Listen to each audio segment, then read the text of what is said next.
mi nombre es Leo Holmes y esto es Aula de Estudio 13. Hoy voy a hablar de las artes y los ordinales. The reason I chose to speak about both of them and to teach about both of them is because I have things that are easy to tie them together, and it's great to learn both of them while also bringing them together.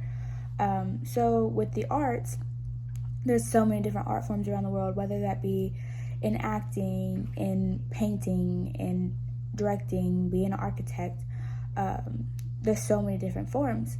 And in English, we only base it really off of numbers. We don't typically base it off of gender unless we're talking about actors and actresses.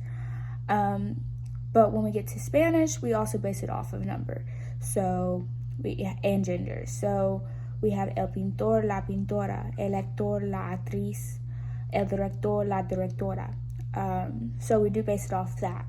As well as the ordinals, we base that off of gender and number. So we have primero, primera, segundo, segunda, tercero, tercera, cuarto, cuarta, quinto, quinta, sexto, sexta, séptimo, séptima, octavo, octava, noveno, novena, y décimo, y décima. And the reason I chose to tie this together is because when I did acting in high school, I was in one-act play. We had places. We had first, second, third, fourth, and so on. So it's easy to tie this together because in acting, doing these competitions, we base it off of that. So if as an actress, that would have been, I was as one person as an actress, that would be a feminine singular. So we would base the ordinal off of that. So say I got second place, it would be segunda, for me being a female. But if my co-star, he got first place in acting, first place actor, it would be segundo, or primer, because it is masculine. And whenever it's masculine and singular, we typically take off the ending with primero y tercero, so it would just be primer or tercer.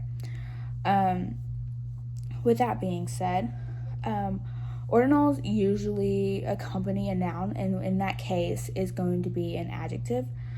So they have to agree a number and gender. So let's say it'll be el cuarto concierto or la quinta película. That's usually how we do it. One other thing with the ordinals is with the masculine singular form, it's usually used for instructions or to list items. So it would be first we do this, second we do this, third we do this. So I think that that's really important to know when you're supposed to use each ordinal, especially like when it comes to like arts and competitions, because they have the different competitions within arts. So another thing I could say, we had art competitions at my school.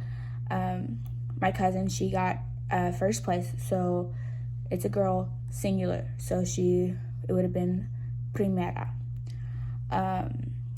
So I think these two really work well together because of how they can be used together, but really just knowing how to base it off of gender and number and being able to accurately place it in a sentence and being able to know which form goes with what. It makes it a lot easier to know and understand what it is that the person is talking about or that you are talking about.